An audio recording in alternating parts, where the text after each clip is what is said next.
The views and opinions expressed on the Nova Society are those of the panelists and guests and do not necessarily reflect the views or opinions of the Phoenix Research Institute or any institution which any panel member is associated. Reproduction or dissemination other than for the purpose of education or information without the express written permission of the Phoenix Research Institute or Nova Society Media is strictly prohibited. I'd like to welcome everyone back to the Nova Society. I'm Dr. Brooklyn Ann Weldon, and I'm here with my very special guest, Frank Schaeffer, who is a New York Times best-selling author of Keeping Faith, Crazy for God, and over a dozen fiction and nonfiction books, a religious reform activist, sought after for his perspective on national and world news events. Frank is the host of In Conversation with Frank Schaeffer on YouTube and Apple Podcasts, and his cultural commentary series, It Has to Be Said, which can be seen at frankschaeffer.substack.com. And, of course, Dr. Mark Bound and Dr. Scott Gershwer are here today. It's getting kind of scary there, and it probably would be a lot more scary if Trump was a better debater. Yeah, and in a way, you can just be thankful that he is a senile madman, and I'm not using those terms pejoratively as insults. I literally think that's what he is at this point, and that, you know, brains are malleable, and anybody who studies them tells you can actually change your brain, and that's what addiction and things are about. And I would bet, you know, if we had an MRI from back in the day when he was 30 years old and you looked at it again, you'd be looking at a different shape now, because his quest has really changed. And I think the same for these tech titans. That kind of wealth, that kind of power in the end, you know, the madness of King George. I mean, he had an actual condition, but you really begin to feel that. So, or Peter Thiel. Yeah, we're in a kind of weird place. But I would just say about this arc of unintended consequences that the bedfellows now who have made common cause with the evangelicals, and I'll stick with that rather than the Catholics, because that's the neighborhood I know, is really unthinkable, not only in Trump's lifestyle, but for instance, in Elon Musk, you know, who's messing with IVF technology and genetic engineering to try to produce offspring, sperm donor, the whole bit, this kind of weird idea. I mean, this is so far removed from any of the people that, you know, you can only imagine what Archbishop Lefebvre, Buckley, Fulton Sheen, Newhouse, Knights of Columbus, even, you know, your faithful members of Opus Dei, you're saying you're making common cause with this. I mean, this is, you know, this is Brave New World, high tech, egocentric, crazy, you know, empathy free, just run wild. I mean, Catholic ideas of social justice. This is the absolute antithesis to it. So I would love someone to come up with some sort of a study. Maybe you guys would comment on this. I mean, I have a real question. You know, what are these well-meaning people in the former evangelical movement and the Roman Catholics of principle, the kinds of Knights of Columbus people that I used to know, you know, what are they thinking about where someone like Elon Musk wants to lead them now through Trump? I mean, this is the world you guys want. It's everything I thought you were against. And I'm not just talking about paying off porn stars and superficial stuff. I mean, the real guts of our culture and our society, even from a pro-life point of view. A guy like Musk is a total outsider and a threat. Yeah, but I think a lot of people think that they can control Trump, and that, you know, he's not as wild and susceptible to other ideas that are coming in from other places that are antithetical to the ideas that these people have. So, you know, he's got a lot of influences, and it's almost like the last thing he's heard is what is the truth. Yeah. And so that they've lost control of the monster that they've created.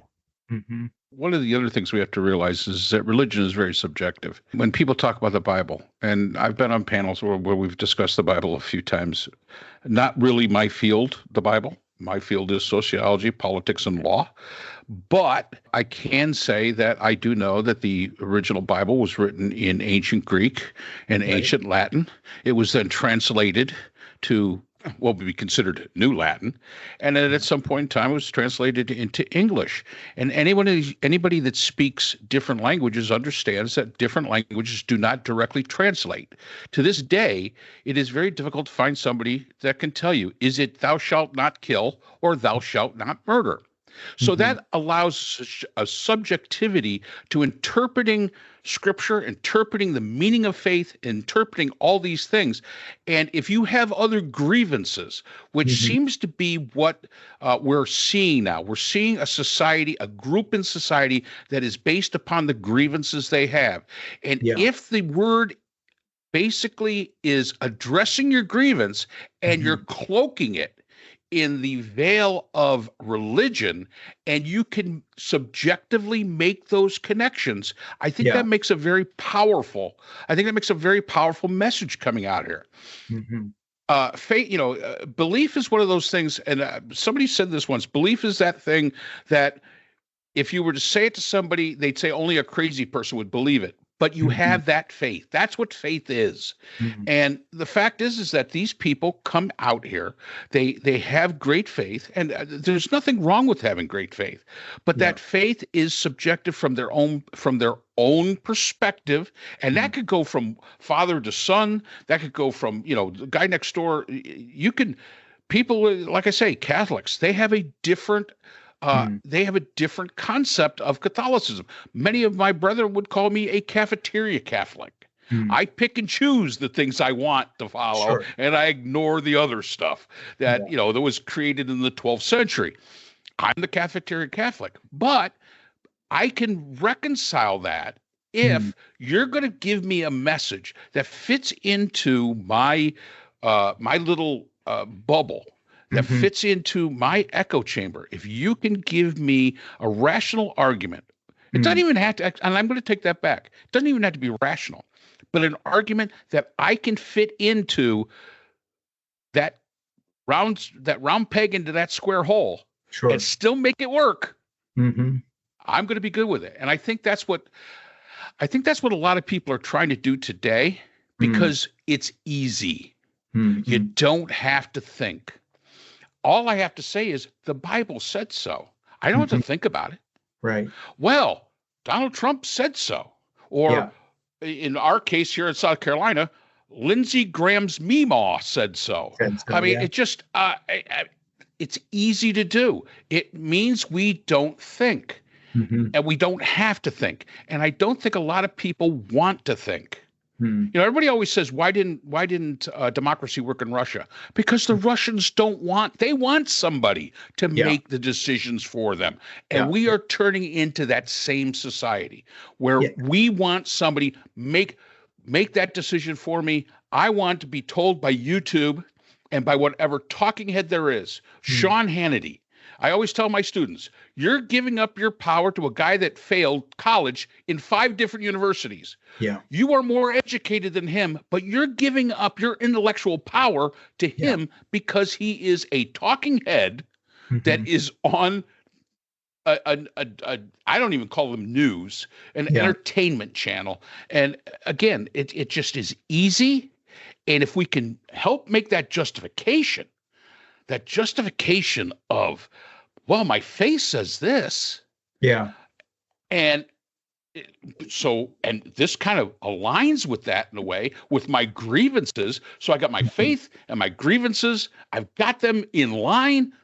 I'm all in. And I think that's what the people of our society today, especially here in the United States today, is starting to move to. And that's what happened in Germany. Yeah, absolutely. And when all the German Protestants want to know, who am I to blame for my lot in life after World War I? Tell me who to blame. And they gave them the Jews. Those are the people you're going to blame. And that fit. Yeah. And by the way, the evangelical right on the surface is pro-Israel. But I just want to say something as someone who really knows that community. There is a deep, actual individual anti-Semitism there, which of course goes to the prophetic biblical stuff they think is literally true. And that is Jesus will come back. All but 144,000 Jews in Israel will be killed because they haven't joined the team. And that's why Hagee and these other evangelical Protestant pastors who make a whole cult out of Israel, they're so-called Christian Zionists. Well, their Zionism also includes a prophetic embrace of a series of biblical prophecies, quote unquote. And you begin to see that, just as it would be unthinkable for the old style evangelicals to embrace somebody like Tucker Carlson, who then turns around and embraces Russell Brand, who supposedly now has converted to Christianity, who is accused of multiple rapes and molestations and terrible things when he worked for the BBC, this kind of frog turning the temperature up, boiling in the pot. Now he's a hero to Tucker Carlson, who himself also has Holocaust deniers that he doesn't argue with on his show. And he is popular with evangelicals who are now into Holocaust denial through him and abusing women through Russell Brand. And we defend, all these people, these international cases who come up before various courts, like Andrew Tate. And you begin to see a picture, speaking of the traditional Roman Catholics, that, oh, wait a minute, you talk about the Democratic coalition. What's the Republican coalition now? People accused of rape on multiple continents, including our presidential candidate on the Republican side, credibly accused of rape. Many, many, many, many photos arm in arm with Epstein on his plane, etc. Excuse me, get in the time machine and go back and sit down and talk with Billy Graham or Francis Schaeffer or Richard John Newhouse or Fulton Sheen or Bill Buckley and just say, this is where we're going. So you got these kind of twin weird stories. On one hand, you have Project 2025 and this kind of horrible plan to, there's all sorts of awful things in it. But the biggest one to me is to replace all our federal workers who go to work every day and see that Jeannie and I get Social Security and my Medicare works. And now we have to have these kind of ideologues who are attached to Trump, replacing the people who make the system such as it is work with loyalty oaths, and by that point, how would you ever get back to square one? Because once you fired those people and they've taken early retirement, whatever, they're never coming back. Our federal government is fucked forever if this guy wins. It'll never come back in my lifetime. It's not like rolling back an executive director. They're gone. It's like firing the whole cast and crew on a movie halfway through the shoot and replacing it with friends of the producer. It doesn't work. So the whole federal government's gone because it's not just the three top guys at the Justice Department. It's whole rafts, 50,000 or so people would be replaced. And then we don't have a federal government. So your Social Security is no longer being administered by Mrs. Smith, who sits behind a desk like she has for 33 years and knows what's doing. It's being administered by some asshole who signed a loyalty oath because he agrees that Trump won the election last time and was deprived, and on and on and on. So to me, you look at the degradation of public life that this guy would bring to the office if he's elected. It isn't just his personality disorder and mental decline. It's the fact that you have a bunch of people in the wings who put together a plan to replace a workable federal government. Whatever your criticism of it, you can go down to your Social Security office and they'll figure it out for you.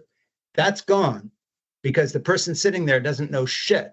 She's been replaced by somebody who agreed to that the election was stolen, that he should have won last time, etc. I don't know if people understand how cataclysmic this is and that it's, this isn't a bump in the road of American history. This is like replacing our democracy with the French monarchy of the 15th and 16th century, an unworkable group of idiots who take everything down with them for hundreds of years because of the chaos that's ensuing, just because of misrule. Forget principle, just misrule. It really is amazing to me. I mean, it's amazing that I've seen this in one lifetime. I'm only 72 and I've seen this in one life. It's crazy. I'm not 120, this is recent history. It's actually happening. We're actually having someone threaten the entire fabric of our federal system. That's highways, that's air traffic control, that's food inspection, that's air quality, that's everything we just sort of think is working somehow because we're used to a certain level of competency in the federal government. I mean, I have lived in South Africa when it was all falling apart. I've been to places that are not competently run on any level, and Americans just don't get it. Then you can't count on anything. So And you go back to that old Soviet adage, right? They pretend to pay us and we pretend to work. And you go to the Social Security office in 2026 and somebody hands you a clipboard and it says, I believe in Donald Trump, and if you don't sign it, you're not getting what you need. Yeah. And they've so fucked around with the system, you may not anyway. I mean, I have a good friend in New York City who was trying to send me a check the other week. It didn't come. So she sent a registered thing. And, our little post office in my little New England town sort of works, but somehow in the great wisdom of New York City right now, the people working in the post office don't. She put a tracking number on it. She called back 7 days later. It's still sitting in the post office. Well, it's not because they made a mistake. It's a level of general incompetence. So that's the third time now. And that seems like a little thing, but it isn't, because you multiply that and you're trying to renew a license. You're trying to get a passport, anything to do with our government. And of course, then it bleeds into the states as well. So it just boggles the mind that forget everything else, just the fact you're replacing competent federal workers with your people. It's just. And it might start as early as September 30th, because Trump is calling for them to shut down the government, and that could last through the election, through the inauguration into 2025, and when all the replacements are going to start coming in. Yeah, it's the scene in Deer Hunter, Russian roulette, and they just keep adding another loaded bullet, to the magazine, spin it again, and of course, finally, you've got a bullet in the head. I mean, how many times can you spin this thing and keep loading another cartridge in the chamber? And if you think that a federal government, if you think that a federal government run by sycophants of Trump would work really well, all you have to do right today is look at the United States Congress, the Republican caucus in the United States Congress, who, by the way, you could have had a border deal that would have solved an awful lot of things. And the orange guy said, no, don't do that. And the Republican Congress basically did exactly what he said, didn't bring it up for the vote. And again, that's what you're going to be stuck with if this was to come to pass. And it does. There's a lot of correlation. I think the funny thing is, and I agree, if this was to come to pass, I surprised Scott one of our podcasts. I said that there was a possibility that we would get back to normal elections in 2036, maybe. I think if Kamala Harris wins, which I hope that she does, we might get there sooner. But the fact is, we have to always remember Trumpism, even if something was to happen to Trump, and I'm not wishing something did, but if something was to happen to Trump, Trumpism will not die. No. And I always remind students, we defeated Germany. We did not defeat Nazism. Exactly. Nazism exists today in this nation, and Trumpism will exist in somewhere or another. The idea is to put it back into Pandora's box, and that's very difficult to do. That is very, very difficult to do. Put it back in Pandora's box and let it be on the fringe. Unfortunately, it's no longer on the fringe. Yeah. I see Scott waving at me. Well, it's because, I know, as you do, I know people who were Republicans, right? Mm-hmm. And one of the things that a lot of them seem to have in common when I call them out on it is they say, well, I don't actually watch Fox News. It's the number one watched news program and, news channel in the world, and nobody seems to watch it. And in 2016, we saw the Trump won the election, at least the electoral part of the election, even though Trump voters were not admitting to pollsters that they were going to vote for Trump, right? And I think that what happens if Trump loses this election is that a lot of people are going to start going, well, I never really liked Trump anyway. And that's the hope that I have, that we're going to get past this phase in our history sooner rather than later. Is that people will deny that they were ever Trump supporters. And that's a great example. And I've said this before on this podcast. The person across the streets from Germany is a permanent resident. He is definitely a Trump supporter. And he'll come over, he'll give me his talking points, and I'll say, you got that off of Fox News. Those were every single talking points that Tucker Carlson and Laura Ingraham, and which was another interesting thing last night of the debate. When Trump looked to get himself support, who'd he name? Hannity. Ingram. And he almost said Jesse Waters. He didn't quite get it out, but he said Jesse Waters. And if you really want to know where the guy stands, who was the person that was so proud of him? The Hungarian prime minister. Yeah, Viktor Orban. And he loves them and they love each other. You know, I mean, that should tell you all you need to know, boys and girls.